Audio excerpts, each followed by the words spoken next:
Hiya.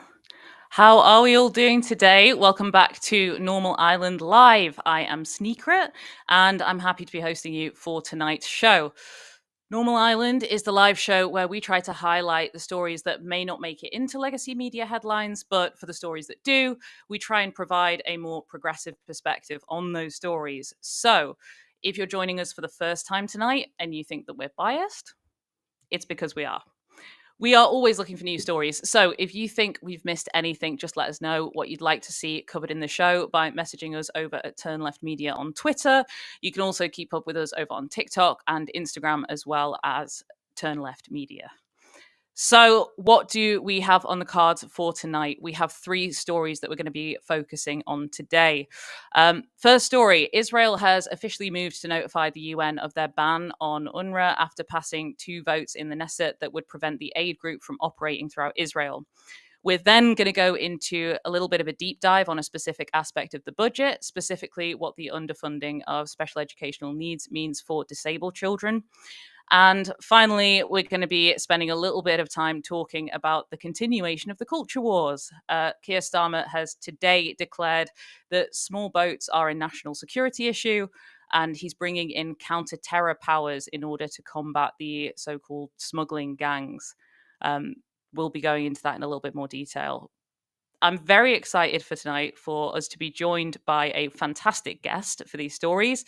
We are joined by the inimitable Zoe Gardner, an independent immigration policy expert and campaigner for the rights of all migrants and refugees in the UK and Europe. Zoe, how are you? I'm doing fine. Thank you, Sneakcret. Thank you for having me on Normal Island. Doing well given the circumstances, I imagine. As with every Migration Day story, it's another day where everybody says horrible stuff. Yeah. Yeah, I mean, well, for anyone who's joining us, Zoe has been doing the rounds today, going up against a lot of the standard dogma, rhetoric, misinformation that we're seeing. So please do give Zoe a lot of love, a lot of support. This is a safe space in which we're not going to try and argue with you about whether or not refugees deserve to live and Wow. things like that. Wow. That will make a nice change.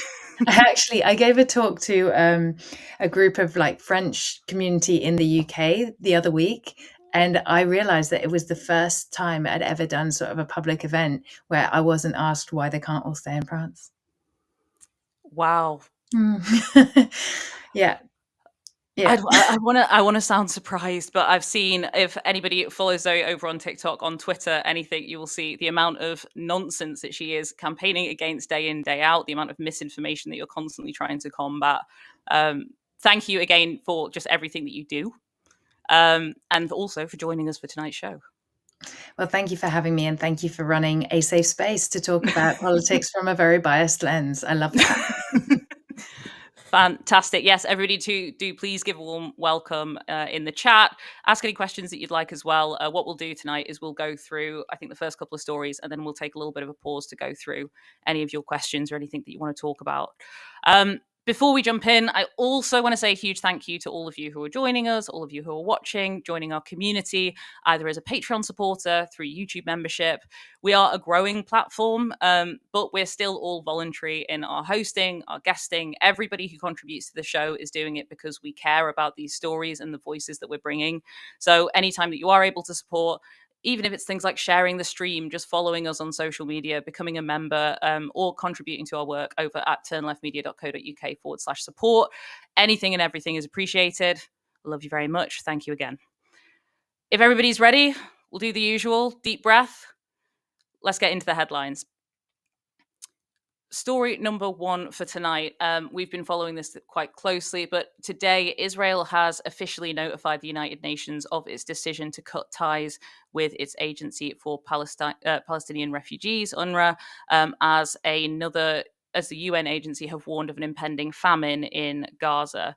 In a statement earlier today, the Israeli Ministry of Foreign Affairs said that it has now cancelled a cooperation agreement that goes back to 1967, which provided the legal basis of the country's relations with UNRWA.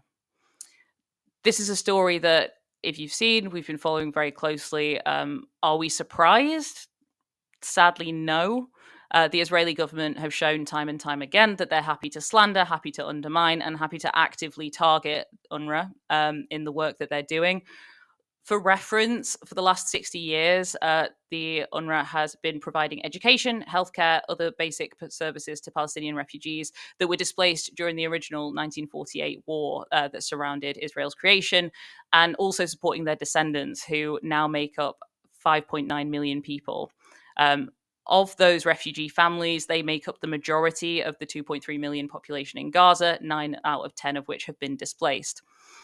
The UNRWA provide everything from healthcare to schooling, supporting refugees in Palestine and in occupied territories.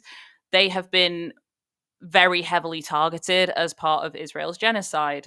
In these stats from Al Jazeera, you can see schools have been targeted, health facilities have been targeted, and along with other UN workers, more than 130 have been killed in the genocide so far. The ban, as it stands, that has passed through the Knesset, it came about as a result of 2 votes that were passed. The first one prevents any Israeli officials from having any contact with UNRWA.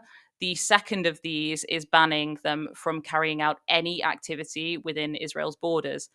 Naturally, this second vote that's passed, which is planned to come into force in 3 months, will make it literally impossible for the agency to obtain any entrance permits, anything that would allow them to operate in the occupied West Bank or the Gaza Strip, because both of those are under Israeli occupation. Obviously, this would be completely catastrophic. And for once, it's prompted a little bit of criticism from David Lammy, but don't get too excited. In an oral statement to the House last week, amongst the unabashed condemnation of Iran and the mealy-mouthed virtue signaling and concerns, Lammy said that it's a matter of profound regret that the Israeli parliament is considering shutting down UNRWA's operations. The allegations against UNRWA staff earlier this year were fully investigated and offer no justification for cutting off ties with UNRWA, which seems strong so far. This weekend, we therefore joined partners in expressing concerns at the Knesset's legislation and urged Israel to ensure UNRWA's life-saving work continues. Then we go a little off-piste where he decides to call on UNRWA to continue their path to reform, demonstrating its commitment to the principle of neutrality. I don't know about you guys, but if I hear the word concern again from David Lammy, I might spontaneously combust. These weren't the only comments that were made by Lammy in the statement. So before we discuss it, I do just want to highlight another section of the statement here, which came towards the end, in which Lammy said that the government has stepped up our diplomatic engagement to this end in the pursuit of peace, obviously, as they've been calling for a ceasefire again and again. The Prime Minister has spoken directly to both Prime Minister Netanyahu and President Pezeshkian. While I've made 5 visits to the region in just 4 months, held around 50 calls and meetings with ministers and leaders in the region, and spoke this weekend to US Secretary Blinken just back from the region, Mr. Speaker, it is a source of deep frustration that these efforts have not yet succeeded. Can you guys believe that all of the visits and empty words didn't do anything? If only there was something that he could do, like sanctions, or perhaps bringing Israel's attempts to ban the largest humanitarian agency in the region to the International Court, which he did include in a statement the Norwegian government have actually done. But I guess we're just watching that pass. Zoe, a lot of your advocacy work obviously revolves around the rights of refugees. I don't think people always get an idea of the sheer scale of work that is done by UNRWA. Would you be able to try and put this into a little bit of context for us? Yeah, absolutely. I mean, it's UNRWA has a unique mandate. Well, Palestinians basically have a sort of carve out unique status under international law, simply fundamentally because they are such a high proportion of them are refugees and they make up such a big group of the refugee population of the world. So essentially, this is an entire UN agency that is dedicated just to their assistance, and that has to happen because they have been displaced over so many generations by Israeli settlement. And one of the things that's really interesting here, and I think that like brings together a lot of threads of what we're seeing happen at the moment. On the one hand, direct attacks around the world, and certainly in our own country, on the rights of refugees under international law, and then we're seeing this direct assault on basically the principles of international humanitarian law in Israel's actions, and its horrific assault on Gaza and Palestinians. Is like these two things work together to undermine the fundamental principles of international law that protect all of our rights. And that's happening in ways that intersect in really sort of messed up ways, because actually what the existence of UNRWA is actually almost always used as an excuse by Western countries to prevent them from having to provide adequate assistance to Yeah. Palestinians as refugees, because Palestinians are carved out of protection of the Refugee Convention because they have to be protected by UNRWA. And if you are Mhm. hampering, let alone completely hamstringing, the ability of UNRWA to undertake its humanitarian work, then you are basically consigning millions of people to, I mean, their situations are already barbaric, Mhm. but the little relief that Palestinians receive is overwhelmingly provided by this agency, and preventing it from operating. It's just another step, but like this sort of lifting of the veil, the abandoning of any pretense that there is any Palestinian who can be considered innocent or worthy of humanitarian assistance. Yeah, I mean it's a huge chunk of like the global refugee population as well, right? Like it's the this kind of sectioning off, like you've said, of like it's a different circumstance, it's a different issue. It kind of it feeds into the entire narrative of like everything except Palestine in terms of making Yeah. progress or in terms of liberal values. Exactly. So if you are considered to be receiving assistance from UNRWA or from another UN refugee agency, of which there are two, the Mhm. UN High Commission for Refugees, which runs the Refugee Convention, or UNRWA, then you are not entitled to help from the other one. So basically, anybody who is Palestinian is considered sort of automatically to be under the mandate of UNRWA. And that means it's much more difficult for refugees from Palestine to obtain full refugee status and protection under the law in other countries. So they are being, um, attacked by international law on all sides, actually. It's like they're internally displaced refugees. They are displaced within Israel, Yeah. occupied territory. So to cut off all contact with them and refuse to allow them to operate within those occupied territories. I did think it was interesting that in like the FAQs, the official statement that the government released, they talked about how they joined 7 countries in expressing concerns about this vote. Mm. But then they did mention that Norway's taken it to the International Court of Justice to have it examined as breaking international law. But no, but So they're just, doing that. We're yeah, just going to and let we're just them do. leaving They that seem there. like they've We're just got putting that that on the table there and looking exactly. at it and being very concerned. It's Very concerned. it's an awful sense of powerlessness that we've all been subjected to in this country. I think over the last year of this horrific war taking place, and feeling that like the obvious truth, and feeling so hamstrung, like so voiceless, because the people who supposedly represent us are there being like, yeah, looks concerning. Anyway, Yeah, Norway's doing it. It's, I mean, even I think it was earlier today, or it was potentially yesterday, that Byline Times published a piece where the former International Development Secretary for Tony Blair has written about how it's shameful that the UK government isn't standing up for international law. They accused the UK government of acting as the US's like lieutenant in this situation, which is obviously very scary given what we're looking at in the next few days with the US election. Uh, we we still have people as well, like the Spectator. When I was looking up this story, there's an article from the Spectator 5 days ago that's just called "Israel is right about the UNRWA." oh God, I mean, It's so barefaced. it's because anybody who humanizes, treats as human, or is, and many people who work for UNRWA are Palestinian, are just Hmm.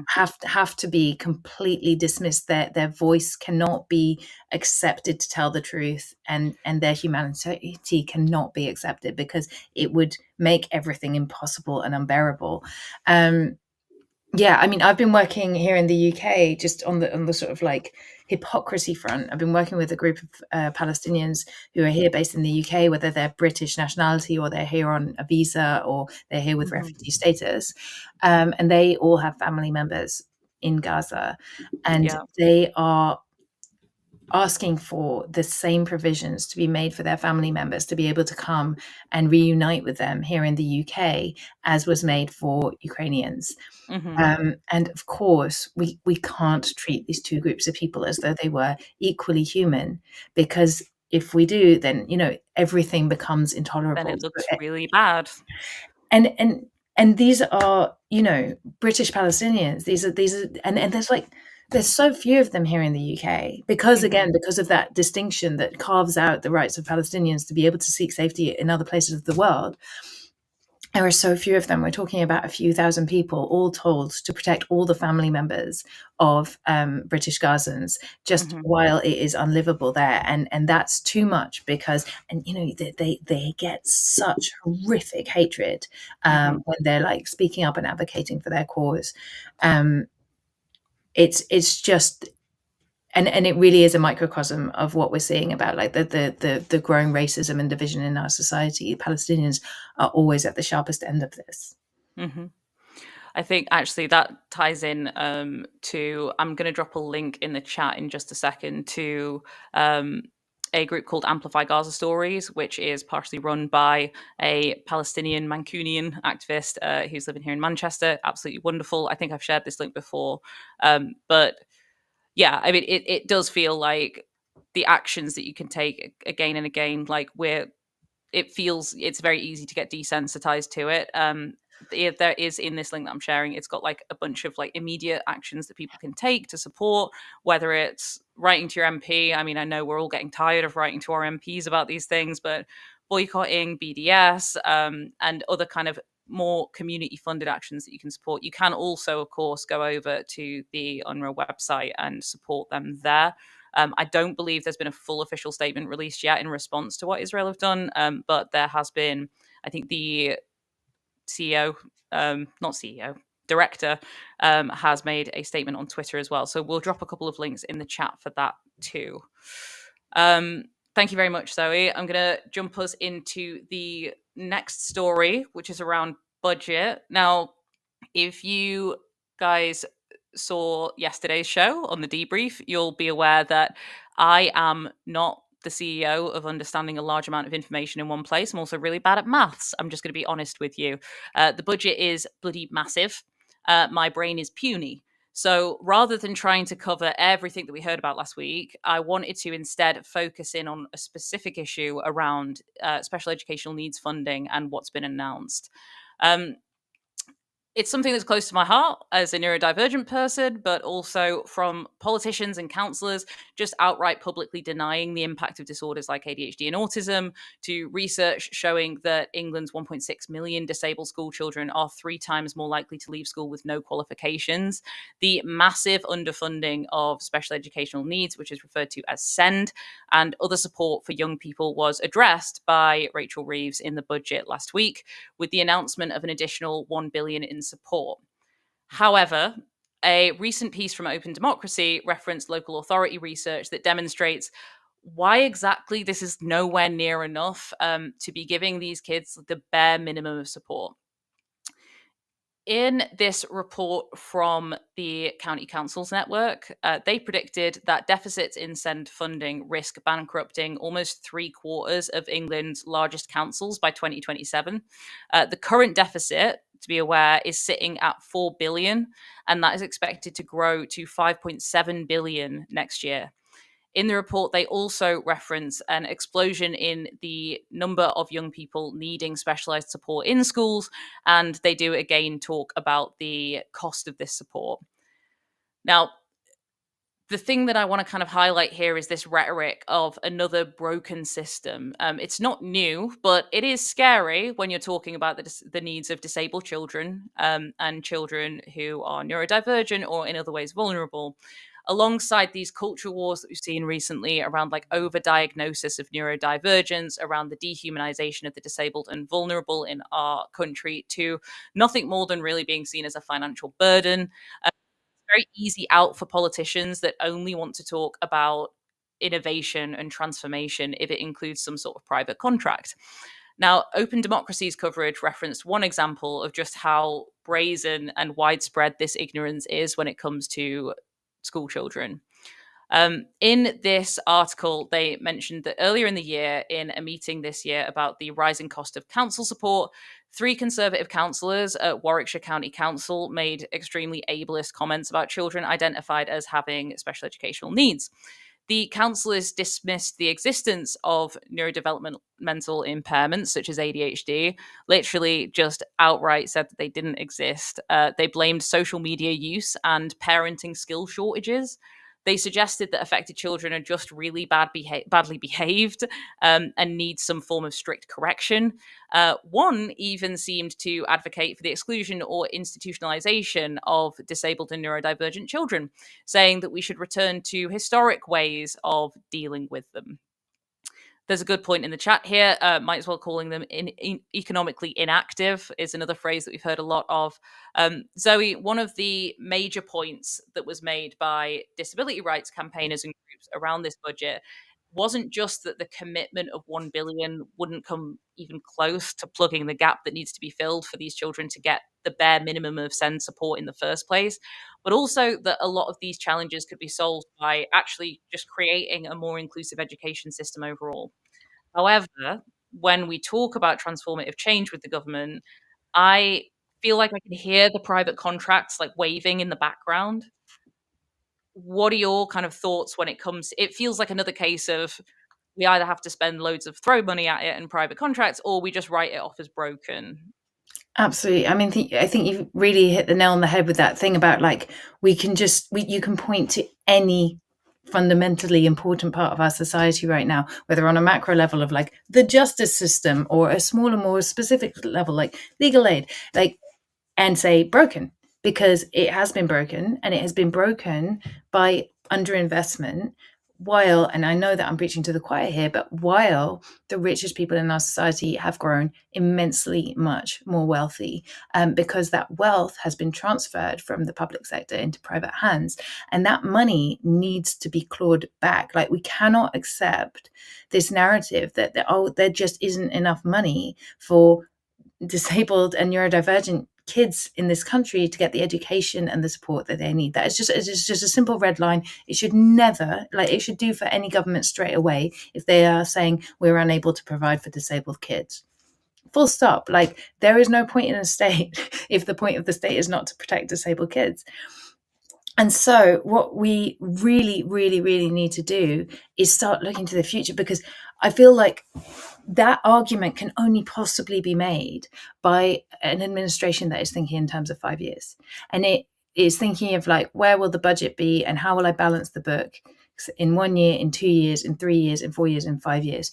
And nobody seems to be willing to have a conversation about where our country will be in 20 years when these people are grown into adults, and whether they have had the support that they needed when they were young or not will change everything for their life outcomes. And this is reflected across every part of our conversation about funding the state we need. We are being told that we need to shrink ourselves to fit things that do not fit us anymore.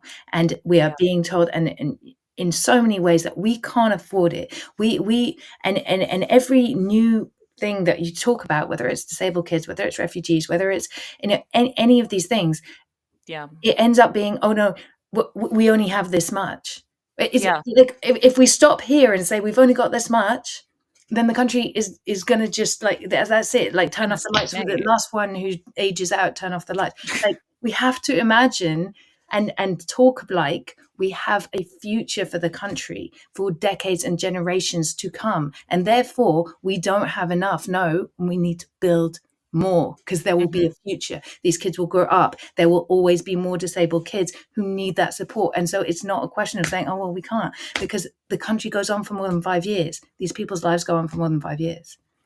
I mean, yeah, I completely agree. It feels like it's we were speaking to a fantastic creator called Maya Barbie Advocates on TikTok the other day about this same kind of conversation happening in the NHS, and she was saying so much of our health system relies on, like, people's state of health overall doesn't just come from the hospitals that they're in. All of the life circumstances ahead of that. It also feels like when it comes to, like, creating more inclusive, accessible environments for young people, like, there are a lot of ways in which Send is not fit for purpose, because there is a larger volume of young people who are being diagnosed. There's also a lot more support that's being needed, because we're giving people support who need it. Like, it's like the whole conversation of, like, women being overdiagnosed with ADHD now, where it's like, it's not overdiagnosis now, it's a failure to have diagnosed earlier on.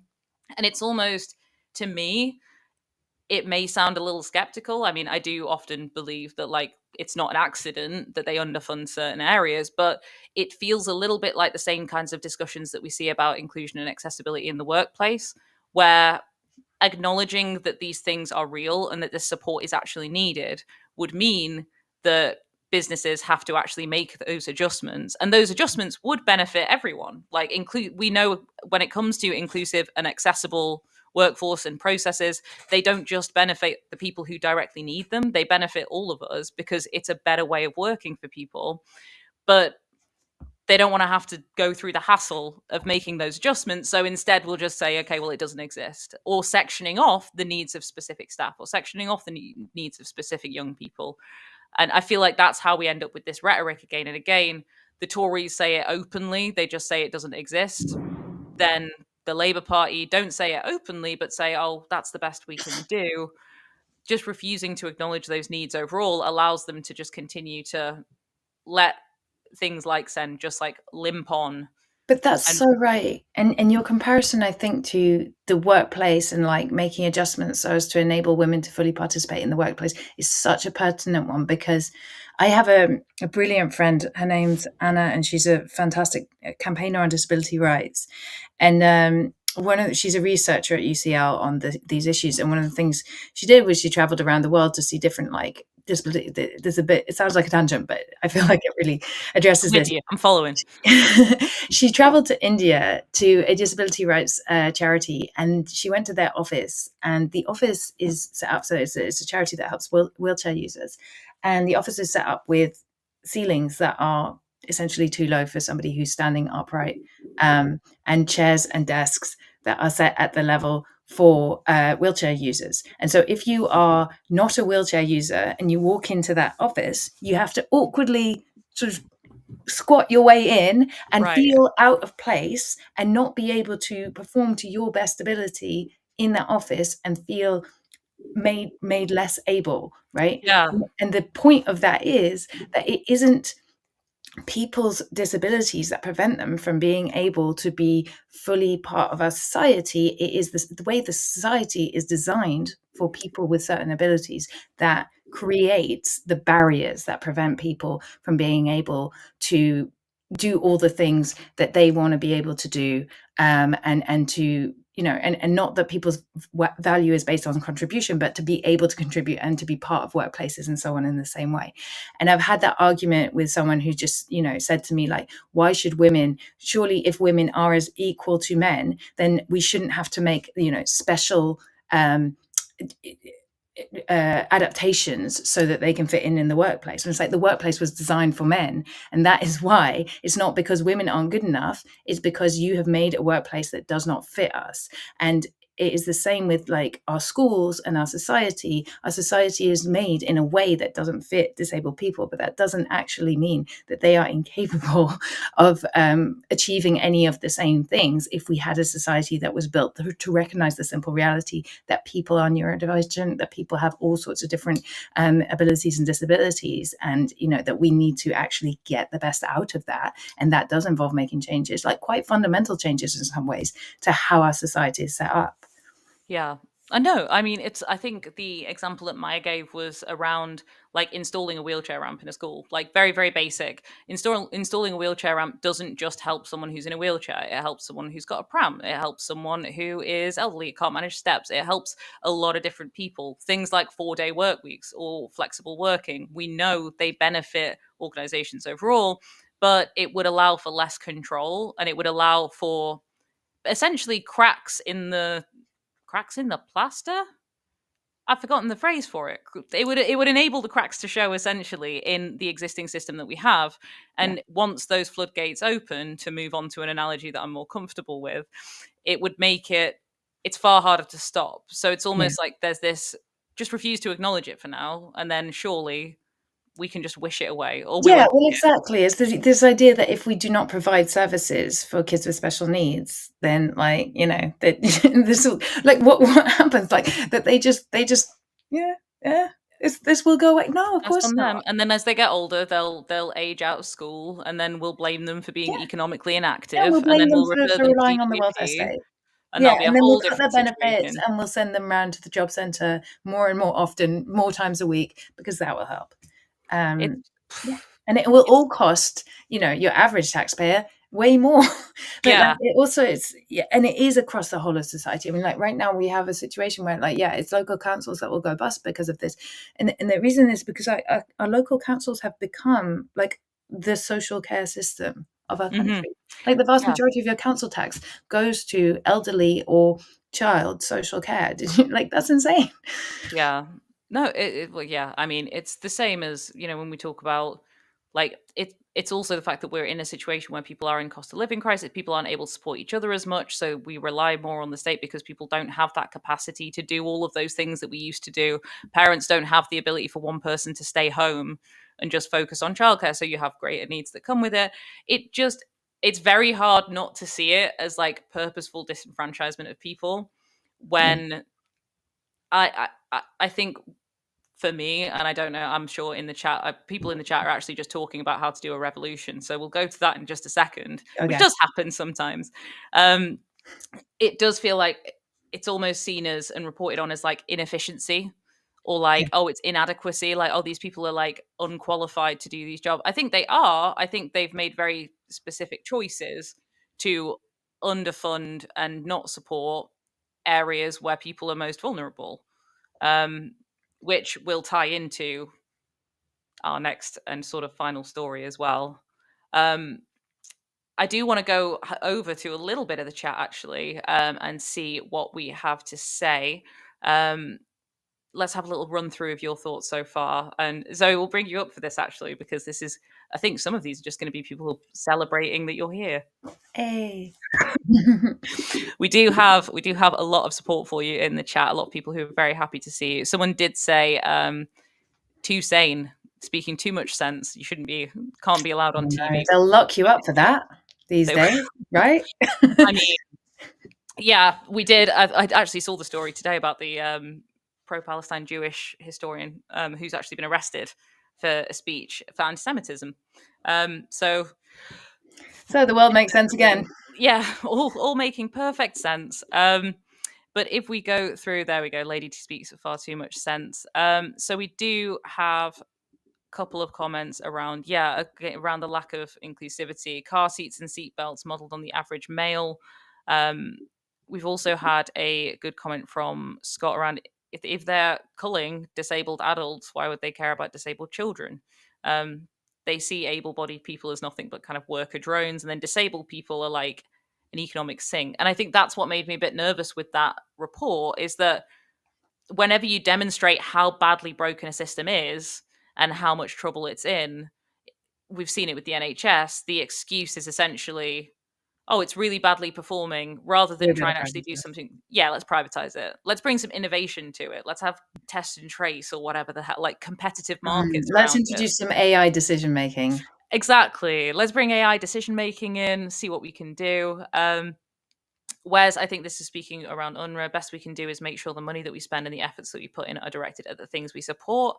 Just as a reminder, Iron Brew is not on the BDS list. It is okay to drink. That is why I'm drinking it all the time and probably making myself not super well. I have encountered the world of energy drinks because Coca-Cola's out.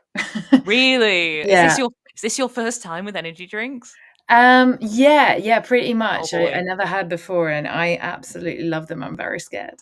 Yeah, yeah, they will. I like to play a game in the daytime where I try and see how much caffeine I can have before I start to actually sort of dissociate a little bit because I'm sober. I don't drink, so Alright, you yeah, got to have fun in your own way. I'm like a 7 coffees a day kinda gal, but I also need, like, Coca-Cola to be available on weekends, and now that it's not, I'm on the Monster and the Relentless and the yeah. Oh, wait till you. There's one in Lidl called Kong Strong, Oh, which I is gotta the try that. most. I brought it into work one day in an old job, and I got referred. I like became known as Kong Strong from that day forward. So I wouldn't bring it on to like calls or anything, but I'm getting distracted. I'm going on a tangent. Whereas I said in Holland, social care is required as part of your uni curriculum. Secret Good Choice, completely manufactured up here in Scotland. Thank you, supporting Scotland.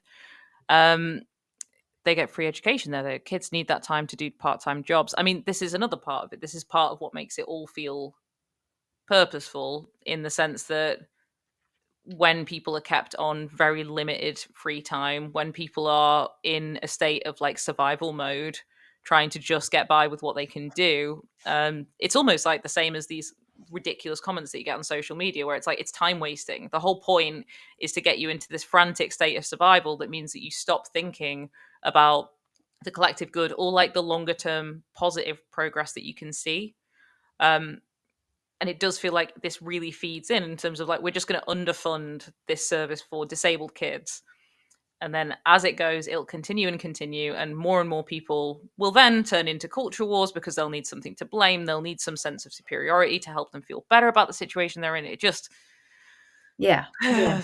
And people who are struggling really do find it hard not to find compassion for other people, but to let go of the fear that something will be taken from them if other people get something, because that is how our entire narrative of what our state is this idea of like there's only this much, and like this bit, if it doesn't go well, if it goes to them it won't go to you, rather yeah. than understanding that like Oh, it's the cookie meme. the cookie meme, It's the cookie exactly. meme again. I feel like I should just have that as like a graphic that we can use as and when on Yeah, this it's show because always relevant. we've got to fight over something. We've got to have something that makes us feel inherently superior. um I think that is a good pause for us to move into. Speaking of culture wars, let's talk about a different scapegoat that we've got from the UK government. Before we do, I do just want to say, of course, if you're enjoying tuning into the live shows with us, go ahead, support Turn Left. If you haven't hit that subscribe button, please do. Um, unless you've already subscribed, then don't hit it because it will actually unsubscribe you. Remember, there is also a lot of news happening, and it's happening all the time. If you want us to cover it, you can help us grow the platform by supporting us by going over to turnleftmedia.co.uk/support. You can either support us monthly as a Patreon, you can make a one-off donation, but any amount that you can support with, even gifting memberships on here, it's an incredible help and it's a huge step towards us being able to become like a full-time media organization. So thank you very much. Plug over. Coming into the last topic for tonight, Keir Starmer has declared small boats crossings a national security issue. Now, when we first spoke about this, this was kind of in the pipe for his speech at the Interpol Assembly earlier today. But the Border Security Command in the UK will see its funding doubled as Keir Starmer has used this speech to announce the creation of what's called a specialist investigation unit that will use counter-terror powers to tackle people smugglers. It's a continuation on this focus on smuggling gangs and this kind of paternalism. Alongside, you'll have seen quite a lot of the usual heavy handed language. We're talking about a blitz on these issues. We're talking about stamping things out. We're talking about cracking down, a lot of that violent language that we've grown used to by now. But Keir was also expected to say at the assembly that the world needs to wake up to the severity of this challenge. I was elected to deliver security for the British people, and strong borders are part of that, but security doesn't stop at our borders. There's nothing progressive about turning a blind eye as men, women, and children die in the Channel. It is I mean, this is just a fantastic piece of like a false dichotomy from our man Keir here. We only have two options, right? We either further enhance policing, we either invest further in private companies that provide surveillance powers and drones, and we militarize the channel, or we just ignore them and we let women and children die. And it's going to be our fault. And actually, we're the real progressives. If you were really progressive, you wouldn't support smuggling gangs. Safe routes? No, no, we've got no idea about those. Never heard of them. Um, Zoe, this made my blood boil Mm. when I saw it earlier today. I know that he's now made his speech, and you've spoken about it a little bit already on your own channel and also earlier today on TV. It is the implication that there's just those two options is just absolutely sickening to me. Yeah. No, no, no. I mean, that's the nail on the head. I mean, I started today in oh, so it was just one of those days that didn't start well. 'Cause I mean, I'm terrible. I'm the worst like news obsessed freak. And what I do when I wake up in the morning, first thing is I turn on Radio 4 Today program, not because that's where I want to get my news from or that's the analysis that I most respect, but because I want to know what BBC flagship news is saying about the stories of the day. And I want to, and one of the things that I really watch for is how do they understand balance? And you know, this has been like an ongoing discussion. Certainly, Brexit really brought it out as well. But like on migration, we have moved even in the last like year. Like I listen to it every single day. I know that even in the last year, the framing of what the two sides of this debate is, where we balance this debate, has moved further to the right. And over the last years, it has been moving significantly further to the right. So that now the two options are stamping out the gangs, arresting smugglers and finding boats and removing them from Germany because that's what happens. That's what it works. That or or should we go back to something like sending refugees to a dictatorship somewhere in Africa? They're the two. I mean, that's all Literally, I can think of. I've never heard anyone sort of suggest anything different to that, and like even my basic common sense looking at the situation cannot come up with anything other than those two ideas. But actually, our media can't, and our politicians can't.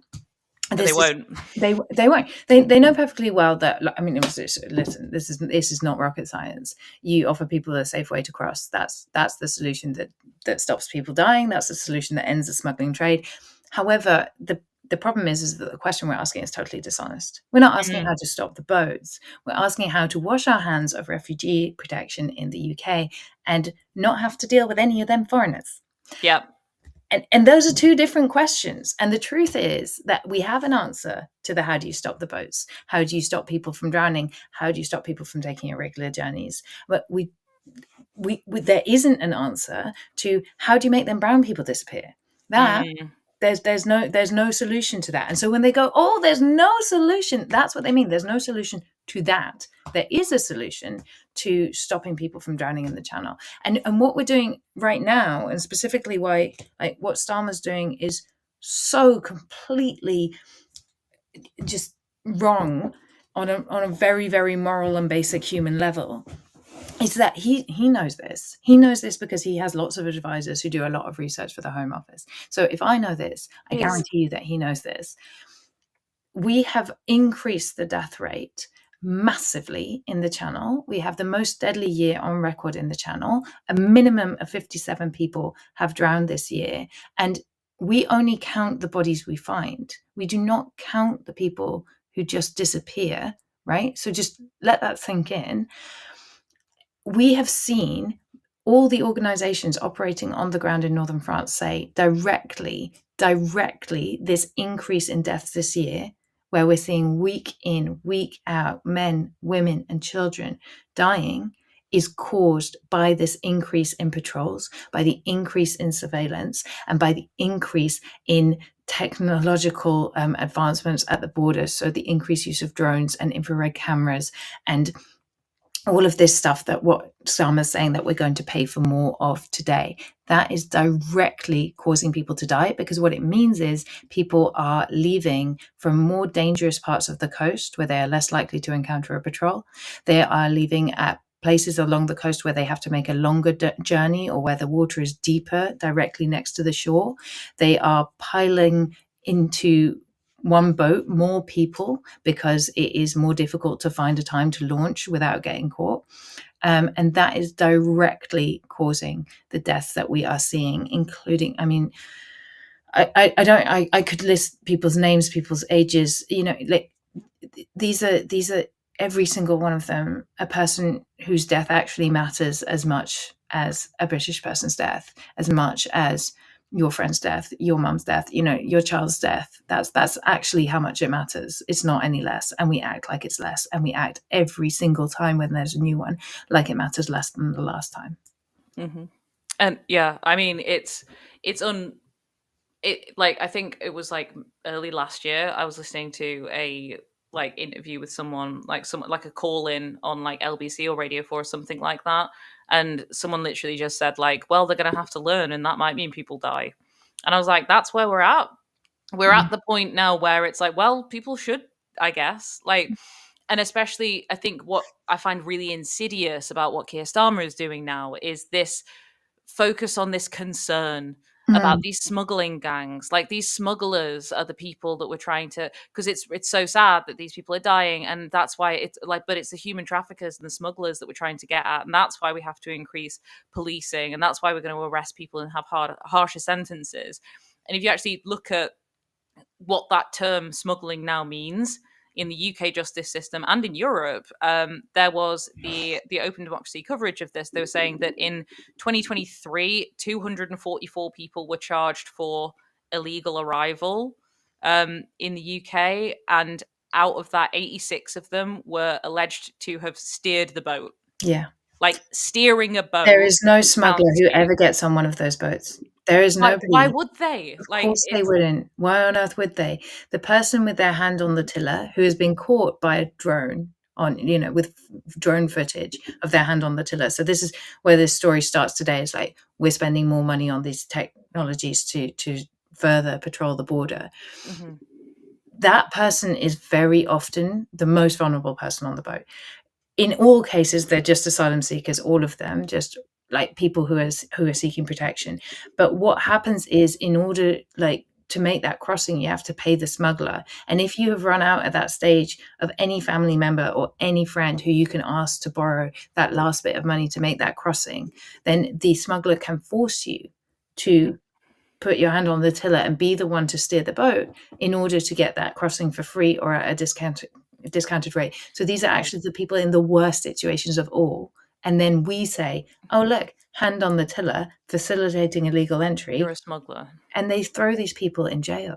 And I mean, it's just horrendous. I think it was something like 22 of them were people who have disputed age as well. So like Oh, they don't yeah. have like their documents with them, but they've been ascribed as adults by the UK, but you don't actually know.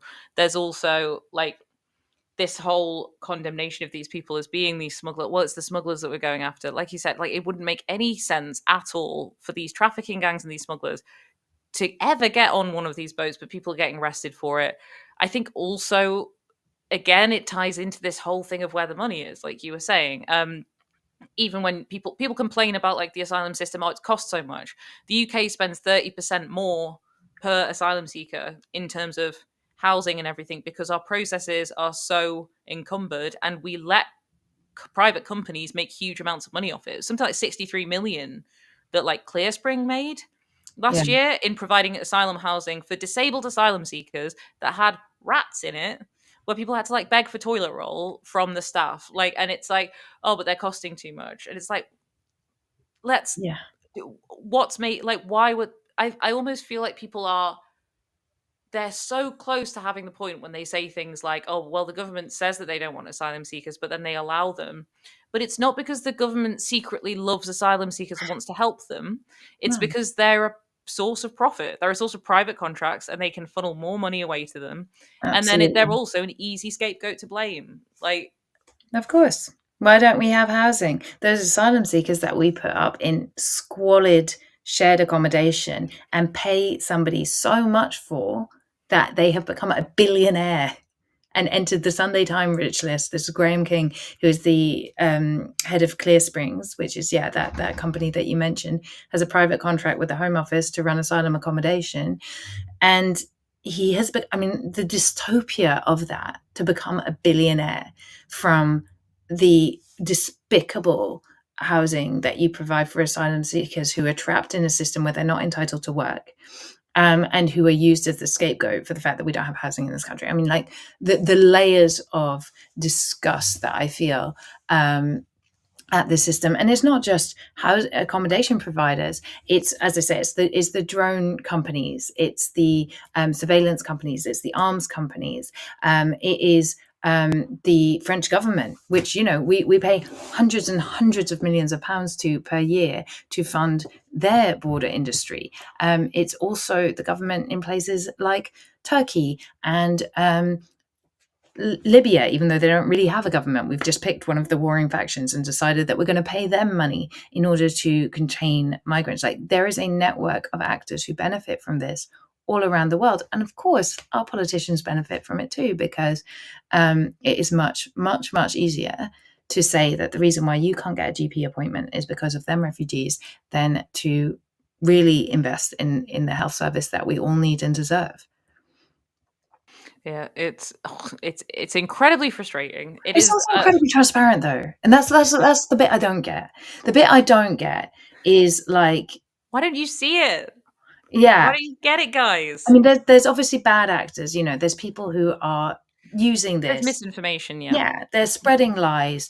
You know, a lot of the people that I debate with, you know, like they're MPs or they're like commentators, and they're people who know the truth, and they are deliberately building their careers and benefiting in their own ways by spreading these lies. But I also spend a lot of my time talking to so-called ordinary people with genuine concerns, you know, that lovely phrase. I love a Um, concern. and I think there has been a really serious increase in the misinformation that's going around, because Mm. people's level of like the basics being completely wrong is much, much higher now than it was, say, 5 years ago when I was doing this work. And it's really Mm. noticeable. And I think that, I mean, it's one of the reasons why I'm so grateful for what you guys do here, and why I'm so, so happy to be on here, because like there really is. And I don't know if you saw the Hope Not Hate investigation that like exposed loads of far right activities over the last couple of Yes. weeks. Well, they showed, one of the things they showed that was just like a minor part of their investigation, but it really like resonated with me, was like, you have like tech billionaires who have interests obviously in maintaining like this scapegoat or whatever, or maybe they're just horrible racists, God knows why. But anyway, they directly fund individuals to become influencers and content creators on the far right, producing dishonest, racist, and scaremongering content that is anti-migrant. And so it just made me think, because I was like, there is such a huge amount of content that spreads these lies, and your average person's understanding is so warped now. Even Yeah. like, even when like I was in the hairdresser the other day, and they were like, you know, I said like, oh, I've got this big debate this evening. It was, yeah, before I went on the Al Jazeera one, and then and so they were asking, and I was like, oh, it's my great. I was in central London. I was like, it's probably safe to say that I'm like advocating for the rights Think of again. migrants. Yeah, you'd hope, but who knows? And they were like totally on side, and they were like, "Oh yes, these poor people, it's so awful." And then they just went straight into, and yeah, and it's really difficult because they throw away their documents, and you know, and it's just like, but And they want the one benefits. They want the benefits. Who wouldn't want those yeah, fantastic yeah, and it's like, benefits? you are a very humane and compassionate person who cares so much that even though you've bought the lies, you still think we should be treating these people fairly and introducing safe routes, and you know, and it was quite impressive, but it was also very, very disheartening, because it was like, even you, who clearly are not like, you know, susceptible to like supporting the far right and seeking out that kind of content, It's you the have just, respectable side. Like, everybody has heard these lies. Everybody thinks for some reason that people make the choice to get into a small boat when they could take a cheap flight with Ryanair but they don't because they're sneaky that way. I mean, Well, this is why would anyone do that? but this is where it comes to me as well. I do think, in terms of this wider dehumanization piece and the wider sort of, to be honest, like the white supremacy investment in English culture being this superior thing, is like when I think it was on one of your videos actually that I was on a tear arguing with some people, probably not even real people. I'm probably wasting my time, I but really the love when I see you're going into battle for me in the comments. always coming in. But it was someone saying like, well, if like it was about the child who died in the channel, and they were like, well, what parent would take their child on a boat? And it was like the fact that you can't even give someone the benefit of the doubt of like, what would you have to be facing in order for that to happen? The assumption is just, well, you're probably a bad parent. That in itself is a display that you can't give people who don't look like you the same level of grace that Mhm, you would give to mhm, yourself. mhm, Like, it's been so widely dehumanized now. I think when we look at those headlines earlier about Keir's announcement, it didn't say anything about the smuggling gangs in the headlines. The headlines just say Keir Starmer declares borders a national security issue, small boats crossings a national security issue.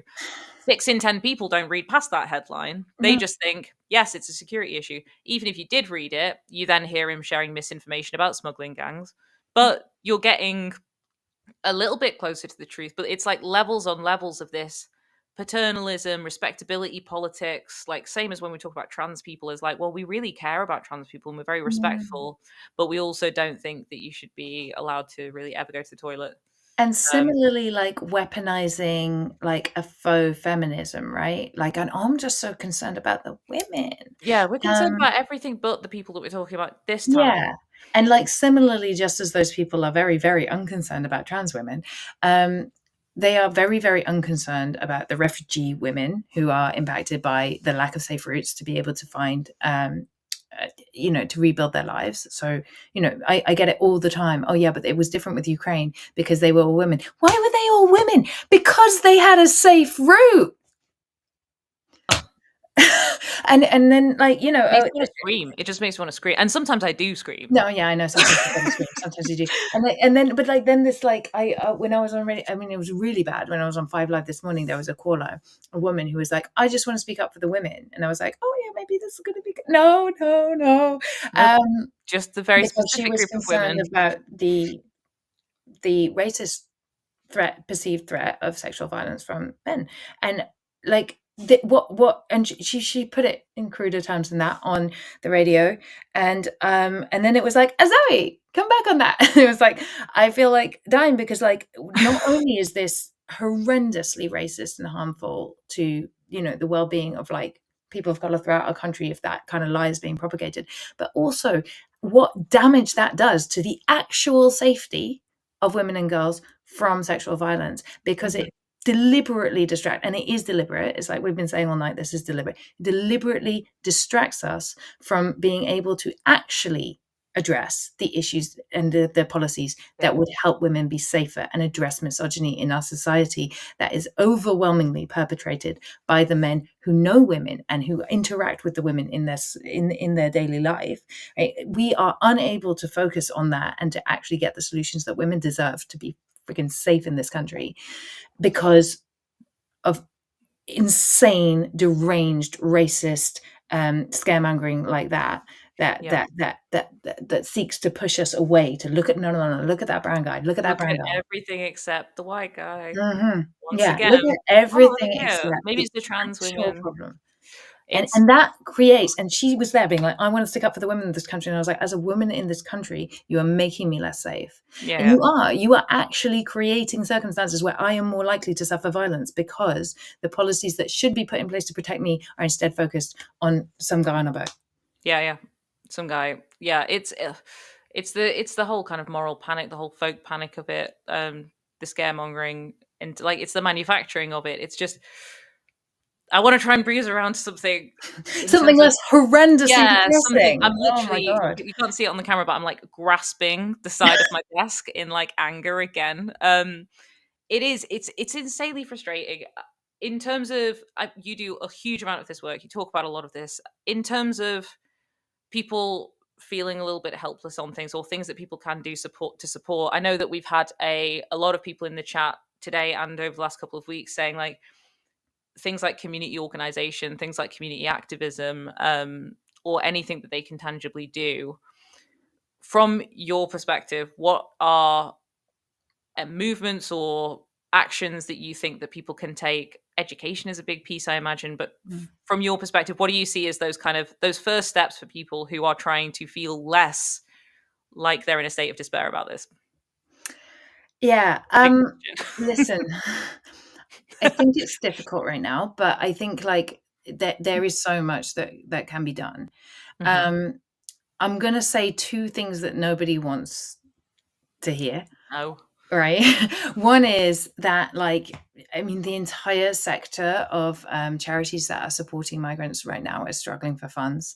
And Hmm. if you have, and I know that that's not a lot of people who've got some spare cash at the moment, but if you do, and you choose one of the, I mean, like, I would really recommend, like, if you just search your local area refugee support, or like, these are groups. Local groups. Yeah, usually they are grassroots groups of people who run on an absolute shoestring budget and literally provide, like, life-saving support to some of the most vulnerable people in our country with like zero resource. Like, obviously, if you can also dedicate your time, I know that it's awkward and it's difficult to, like, put yourself out there and go and try to join one of these groups and volunteer, but, like, the difference between, like, when you have a conversation with someone, and somebody who's come here and who doesn't know anybody and is trying to, like, rebuild their life and understand what this country's going to be like for them, like, to just have someone to chat with and hang out with at some of these, like, drop-ins and soup kitchens and so on, they do amazing. But if you can't do that, and you can do a donation, or that your family members maybe do a donation at Christmas or whatever, maybe ask them to think about a migration charity, because this year, like, it's just, I mean, I know there's endless good causes. I know that it's difficult, but it is something. And then the other thing that you don't want to hear is, like, yeah, write to your MP. But, like, the thing is we are caught in a narrative at the moment where every single media outlet and every major political party claims that what this country wants is to, stop the boats and push them back, and end immigration and reduce immigration. And that's not, like, it's not actually true. Like, the country has very nuanced views on migration, and Hmm. it's in many ways far, far more positive than what is portrayed as our Than view. what we're seeing, yeah. And so, any way that you are able to raise your voice, it is your place to do it. Please do it, whether that's writing to your MP, whether that's, like, social media, whether that's conversations with your community and friends, whether that's, like, bringing up any sort of, like, space, church, mosque, like, any kind of community space that you attend, making that a focus, and, like, just pushing back against this narrative. You know what radio phone is? Radio, like, Yeah, a couple of the Turn Left team love a radio phone in. phone into the radio. I am sick of hearing radio phone-ins on refugees with idiots like Pamela, who said that horrible thing about foreign rapists on Radio 5 Live this morning. Like, we Pamela, need you to, like, menace. love bomb radio phone-ins every time they're like, migration, yes or no? Call up and be like, listen, I want a country that takes care of people. Yeah. Yeah, making the voice known. I think those are very good pieces of advice. I do think, even in the sense of it being like writing to our MPs, it's exhausting. We keep doing it again and again. It feels like you're getting nowhere with it. Like, it is also just nice to hear somebody else give that advice and It is not important. feel It really is. mad. And especially if you have a new Labour MP. Oh Yeah. my God. Make them know that they are there on the basis that you expect them to change this, because they're young, and a lot of them, their actual instincts are with us, and they don't want to be doing this, but they think they have to do it politically. Mm, yes. And they feel, well, I have to play the game in order to do it. And also, the old racists are really loud. Yeah, and the old They are racists. Like, I loud just as saw hell. Vicky say in the chat, like, phone-ins are always when I'm teaching. Yeah, the old racists are retired, and they They're can call free. in whenever they want and listen to the radio all day. So, like, Vicky, you get a pass if you're teaching, but, like, the For rest of anybody us, like, else. if you ever can, Yeah. just do the call into LBC, do the call into Five Live, do the call into Jeremy Vine, do it. I mean, yeah, I know for a fact that my granddad is writing to his MP when, like, the Morrison's meal deal changes. Like, he is writing for every single thing, and that guy voted Brexit. So we need to complain louder. We need to complain harder. Zoe, is there anything else that you've got coming up in the next week or so, aside from obviously following along on your social channels, seeing more of you there? Yeah, I mean, I'm trying to think. Well, actually, like I am relieved. You know what? This is a bit kind of sick, but this week, it's not just today that it's going to be like the immigration story. This is meant to be a week of immigration stories, right? The Labor period is immigration this week, but it's going to be blanked out completely because of the US election. So Weird saving listen, grace. I Silver lining. I was so cynical for so long. I was like, Trump's gonna get it. And Yeah, then like I can't help it. Like this is probably why I'm still here working. I have this like bright red little bit inside me that's like, no, hope. I still have hope. So that's what I hate kills that you. about me. But all I'm saying is I've not got much on because the American election is going to blot out everything else. I'm going to just be sitting down and trying to write some longer form stuff. But I am always on YouTube, on TikTok, on Twitter, on Blue Sky, on Instagram. I'm on everything. I'm always Zoe Gardner or Zoe Jardiniere. Please come join me. Please say hi. Please be nice in my comments because so many people are dickheads. Please, oh my God, please go to those comments and be nice and maybe scrap some people because they are menaces. I don't know what is going on with those comments, but The yes, please do. algorithm wants me to be miserable. Absolutely wretched vibes. Mm, Go brighten up the vibes for Zoe and her TikToks. Zoe, thank you so much for joining us tonight. I appreciate it so much. thank you. Um, it's been incredible to have Zoe on this show. And if you enjoyed the live show for tonight, please do go ahead, support us, hit the subscribe button. You know what I've done it before. Um, Remember, there is a lot of news happening. If you'd like us to cover it, then help us grow the platform. You can support us on Patreon. You can subscribe. You can share our videos. I don't know. You can clip our videos. I've been trying to do funny clips of our videos, and they've been absolutely flopping on social media. So if anybody else wants to have a go, I'm happy to hand that over to you. Anything that helps us boost in the algorithm or anything like that is massively appreciated. And for more information about ways to contribute, you can visit turnleftmedia.co.uk/support. If you are dreading the US election, if you're trying to just ignore it, like you've segmented it out of your mind, which is what I've done, you can join us on Wednesday night for a little bit of a US election special slash meltdown. It might be both, along with a couple of special guests. We're going to be getting joined by Rota Media, and we're also going to be joined by Brandon Clark, aka A Social Society, both of whom are good friends of the show. So it would be great to have you along. We can have a meltdown together. I don't know, problem shared, problem halved. Thank you so much again for joining us. I have been Sneakcret. It's been lovely to see you all today, and we will see you soon. Bye. Support independent media, support social justice that's there on social media. Thank you. Turn left.